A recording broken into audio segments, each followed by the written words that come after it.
friends, welcome back to another video for web development series CSS by testyourprep.com। And आज की video में हम बात करेंगे कि हम CSS को किन तीन तरीकों से अपने HTML डॉक्यूमेंट के अंदर इंक्लूड कर सकते हैं। जी हाँ गाइस, अभी तक हमने क्या देखा है? अब तक हमने देखा है कि हम अपने CSS को जो है हेड टैग के अंदर स्टाइल टैग के साथ स्टाइल टैग की हेल्प से हम इसको इंक्लूड करते हैं। और इसके अंदर हमने लास्ट वीडियो में पढ़ा था कि हम तीन तरीके से एलिमेंट सेलेक्टर्स को यूज करके अपने HTML डॉक्यूमेंट को स्टाइल कर सकते हैं। एक हमने पढ़ा था क्लास के थ्रू, एक हमने पढ़ा था आईडी के थ्रू, और एक हमने पढ़ा था सिंपली एलिमेंट के थ्रू। तो हमने ये तीन चीजें हमारे लास्ट लेक्चर्स में कवर करी थी। आज हम जानेंगे तीन तरीके जिनसे हम अपनी CSS को अपने HTML डॉक्यूमेंट के अंदर इंक्लूड कर सकते हैं। और साथ ही हम ये भी देखेंगे कि किसकी प्रायोरिटी सबसे ज़्यादा होती है। प्रायोरिटी एज इन कि कौन सा तरीका CSS इंक्लूड करने का प्रायोरिटी ज़्यादा रखता है। तो हमारे पास जो तीन तरीके होते हैं CSS ऐड करने के, वो होते हैं external CSS, internal CSS, third होता है इनलाइन CSS। तो गाइस, अब तीन तरीके बने हैं और ये तीन तरीके हमारे पास हैं। इसका मतलब इन तीनों का ही अपना अपना कुछ यूज होगा। इसका ये मतलब है कि तीनों ही अपने आप में कहीं ना कहीं किसी पर्पस से इंपॉर्टेंस रखते होंगे। ऐसा कुछ नहीं है कि पहले पुराना एक था तो वो पुराना हो गया तो नया आया, और वो पुराना हो गया तो नया। ऐसा नहीं है, ठीक है। तीनों ही अपने आप में इंपॉर्टेंस रखते हैं, तीनों ही अपने आप में वैल्यू रखते हैं, और तीनों ही हमारे पास अलग अलग तरीके से हमें अलग अलग सिनेरियोज में यूज हो जाते हैं। तो सबसे पहले हम बात करते हैं एक्सटर्नल CSS की। तो बेसिकली एक्सटर्नल CSS जो है वो नाम से समझ में आ रहा है कि वो हमारे HTML डॉक्यूमेंट में प्रेजेंट नहीं होगी। ये एक फाइल होगी एक्सटर्नली जिसको हम क्रिएट करेंगे और उसके बाद इसको हम अपने ओरिजिनल HTML डॉक्यूमेंट से लिंक कर देंगे। तो गाइस, जब भी हम बात करते हैं फुल फ्लेज्ड वेबसाइट की, तो उसमें ज़्यादातर एक्सटर्नल CSS का ही यूज़ किया जाता है। बिकॉज हमारी एक वेबसाइट के अंदर जो है बहुत सारे वेब पेजेस होते हैं, और हम उन सारे वेब पेजेस को, और जब हम वेबसाइट्स बनाते हैं तो एक वेब पेज भी जो है वो 100-500 लाइंस को क्रॉस करता है, लाइंस ऑफ कोड को क्रॉस करता है। तो बेसिकली अगर हम अपने हेड टैग में इतने बड़े वेब पेज को स्टाइलिंग करना स्टार्ट करें तो हमारी लाइंस जो है वो आराम से 1000+ ऑफ लाइंस ऑफ कोड हो जाएंगी। इतने बड़े डॉक्यूमेंट में अगर हमें कोई एरर फाइंड करना है और हमें उसमें कुछ एडिट करना है तो हमें सदियां लग जाएंगी। इसीलिए हम कोशिश करते हैं कि हमारा जो टेक्स्ट डॉक्यूमेंट है वो छोटे से छोटा रहे और उसमें हम सारी चीज़ें इंक्लूड कर सके। तो उसके लिए हम बेसिकली यूज़ करते हैं क्या, एक्सटर्नल CSS, जिसमें हम क्या करते हैं कि एक CSS फाइल अलग से बनाते हैं, उसको उसी सेम फोल्डर में स्टोर करते हैं जिसमें हमारा HTML डॉक्यूमेंट पड़ा है, और उसके बाद उस CSS को हम किसी लिंक टैग के साथ उसको हम अपने HTML डॉक्यूमेंट से रिलेट कर देते हैं। तो जितनी भी प्रॉपर्टीज हमने उसमें डिफाइन करी होती हैं स्टाइलिंग की, जितने भी एलिमेंट्स या क्लासेस को यूज करके, वो हम सेम अपने HTML डॉक्यूमेंट में प्रोवाइड कर सकते हैं। तो सबसे पहले हम देखते हैं कि एक्सटर्नल CSS को हम अपने HTML डॉक्यूमेंट में कैसे लिंक करते हैं। इसके लिए हम चलेंगे अपने कोड एडिटर में। ऑलराइट गाइस, तो मैं ये पुराना कोड यहाँ से हटा दूंगा और मैं ये CSS भी यहाँ से हटा दूंगा। राइट, तो मेरे पास अब एक ब्लैंक HTML डॉक्यूमेंट है। तो सबसे पहले मैं यहाँ पर अपनी फाइल में एक नई फाइल क्रिएट करूंगा जिसका नाम होगा test.css। अब आप ध्यान दीजिएगा, इस यहाँ पर मेरा एक्सटेंशन जो है वो चेंज होकर .css बन चुका है। तो आप देख सकते हो कि ये मेरा जो test.html है उसी फोल्डर के अंदर, HTML tunes नाम के फोल्डर के अंदर मैंने एक नई फाइल क्रिएट की है जिसका नाम है test.css। तो आप सबसे पहले देख सकते हो यहाँ पे कि मैं यहाँ पर एक प्रॉपर्टी डिफाइन कर देता हूँ, स्टार लगा के मैं यहाँ पर क्या कर दूंगा, बैकग्राउंड कलर। आप देख सकते हो मेरे पास यहाँ पर प्रॉपर्टीज आना शुरू हो गई हैं। इसका मतलब मेरी स्टाइल शीट जो है वो सक्सेसफुली क्रिएट हो चुकी है। तो यहाँ से मैं इसको ये वाला कलर प्रोवाइड कर देता हूँ, और साथ ही मैं यहाँ पर फॉन्ट फैमिली को चेंज कर दूंगा और उसको प्रोवाइड कर दूंगा for example times new Roman. ठीक है, तो अब ये स्टार सेलेक्टर क्या है? हमने तीन टाइप के सेलेक्टर्स पढ़े थे। हमने पढ़े थे क्लास, एलिमेंट या फिर ID selector. Star selector is basically पूरा जो भी हमारा HTML डॉक्यूमेंट है उसमें जितने भी एलिमेंट्स है, जो बॉडी इंक्लूडिंग बॉडी, वो सब ये वाली प्रॉपर्टीज को इनहेरिट कर लेंगे। ठीक है, स्टार सेलेक्टर का मतलब है सब कुछ, स्टार मीन्स सब कुछ। ठीक है, तो स्टार सेलेक्टर से बेसिकली इंक्लूडिंग बॉडी हमारे पास उसके अंदर जितने भी एलिमेंट्स है इररिस्पेक्टिव ऑफ क्लासेस या आईडीज डिफाइंड, हमारे पास सब में ये प्रॉपर्टी तो अप्लाई होगी ही होगी।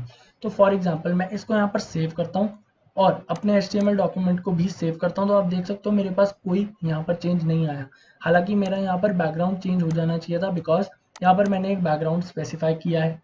लेकिन ये कैसे आएगा जबकि हमारे HTML डॉक्यूमेंट को पता ही नहीं है कि उसको कोई स्टाइलिंग अप्लाई हो रही है। ऑल्दो हमने ये सेम फोल्डर के अंदर बनाया है, बट स्टिल हमें अपने HTML डॉक्यूमेंट को बताना पड़ेगा कि भैया आपको यहाँ से इस फाइल से ये वाली प्रॉपर्टीज उठानी है।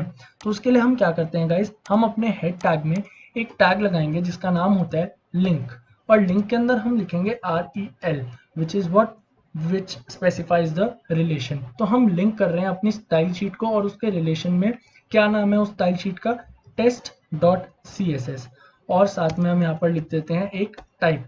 तो उसका टाइप क्या है, टेक्स्ट फाइल, और वो किस टाइप की है, CSS टाइप की, और यहाँ से हम अपना टैग कर देते हैं बद। तो अगर मैं अब इसको सेव करूंगा तो आप देख सकते हो यहाँ पर मेरे पास चेंज हो जाना चाहिए था ये, बट ये चेंज हुआ नहीं है, शायद हमने कुछ मिस किया है। ऑल राइट, तो यहाँ पर हमने छोटी सी एक गलती कर दी है। यहाँ पर हमें यहाँ पर प्रोवाइड करना होता है रिलेशन में कि वो क्या चीज़ है, जो हम यहाँ पर लिंक करने वाले हैं वो चीज़ है क्या, वो है एक स्टाइल शीट। टाइप क्या है उसका, वो एक टेक्स्ट फाइल है और CSS टाइप की फाइल है। साथ में हमें उसका देना होता है रेफरेंस, जिसके लिए हम लिखते हैं href, और उसको हम नाम देते हैं अपनी फाइल का नाम, यानी कि test.css। तो ये हमारी मिस्टेक थी, हमने ये नाम रिलेशन में लिख दिया था, but relation is what, style sheet. जैसे अगर बात करें आप हो और आपके फादर है, तो हम बात करते हैं कि ये this man is your father in your relation. हम उनका नाम तो नहीं बोलते, राइट, हम बोलते हैं कि ये रिलेशन में आपके फादर है। वैसे हम यहाँ पर टाइप की बात कर देते हैं, तो ये है text.css।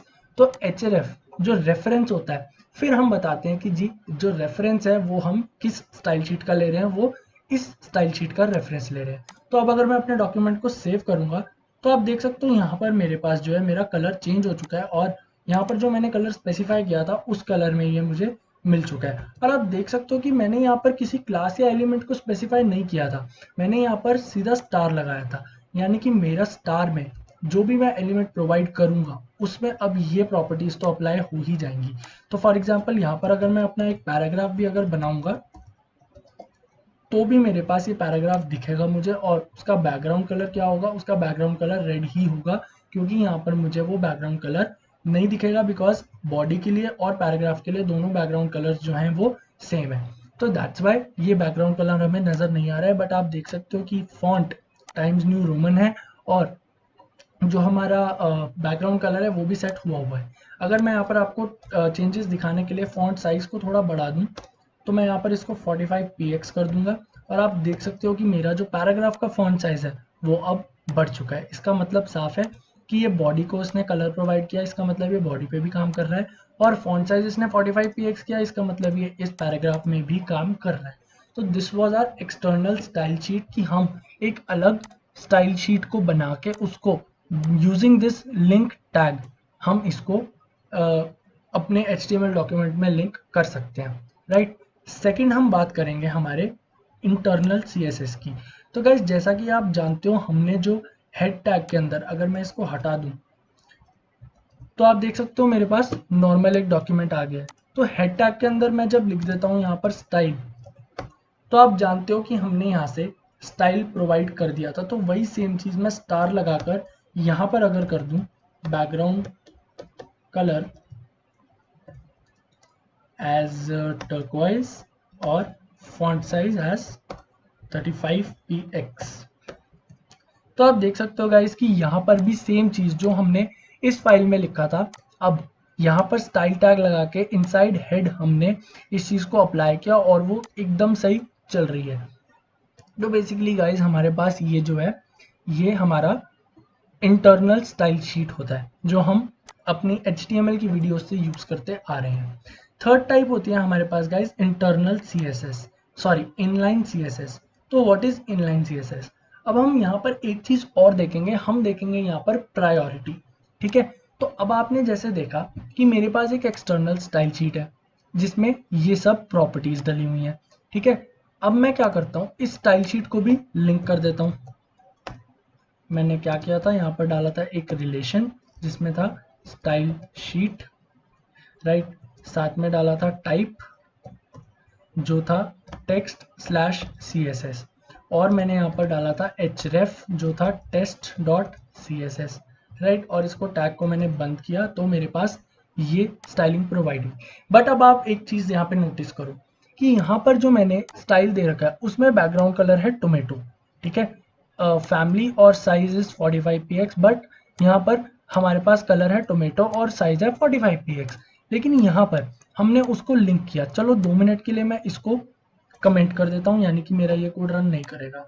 तो आप देख सकते हो कि मेरे पास टेक्स्ट जो है वो 45px में और बैकग्राउंड कलर टोमेटो में आ गया है because of this style sheet. But इसके रहते अगर मैंने यहाँ पर भी एक स्टाइल शीट लिख दी, यानी कि इंटरनल CSS अप्लाई कर दी, तो आप देखो इसने इस वाली स्टाइल शीट की प्रॉपर्टीज को इनहेरिट किया। इससे हमें क्या समझ में आता है, इससे हमें समझ में आता है कि जो हमारी इंटरनल CSS है वो ज्यादा प्रायोरिटी होल्ड करती है compare to external CSS, right. This holds more priority than external CSS। क्यों? क्योंकि हमने उसको वहां पर टोमेटो और 45px का साइज प्रोवाइड किया था, लेकिन जैसे ही हमारा कोड चला उसने यहाँ पर स्टाइल शीट को रेफर किया, तो उसने देखा कि जी मुझे तो बैकग्राउंड कलर और फॉन्ट अब ये बनाना है, क्योंकि पहले मेरा डॉक्यूमेंट ऊपर से नीचे जब आ रहा है लाइन बाय लाइन, तो 6th लाइन को उसने स्टाइल शीट को इंक्लूड भी किया और उसकी प्रॉपर्टीज भी दी। बट अब उसको आगे भी काम करना है, तो हमारे जो कोड का काम है वो है लाइन पढ़ के एग्जीक्यूट करना। उसको नहीं पता कि ऑलरेडी उसको एक स्टाइल शीट मिल चुकी है तो इसको इग्नोर करना है, नहीं। उसको यहाँ पर एक स्टाइल शीट मिली, उसने ये वाली प्रॉपर्टीज उसको प्रोवाइड करनी, ठीक है। तो हम बात कर रहे थे इनलाइन स्टाइल शीट की। अब आप देखो मेरे पास यहाँ पर जो है, यहाँ पर मैं इसका कलर जो है, यहाँ पर कलर को कर देता हूँ रेड और इसको सेव करूंगा, तो आप देख सकते हो मेरा जो पैराग्राफ है उसका कलर हो गया रेड, ठीक है। अब मैं क्या करता हूँ, यहाँ पर इनलाइन स्टाइल शीट लगाता हूँ, यानी कि जैसे कि हमने स्टार्टिंग की कुछ वीडियोस में देखा था, यहाँ पर मैं स्टाइल टैग लिखूंगा और इक्वल्स टू के अंदर लगा के कलर को चेंज करके हम बना देंगे रोजी ब्राउन, ठीक है। तो हम देखते हैं कि हमारा ये कलर चेंज होगा या नहीं।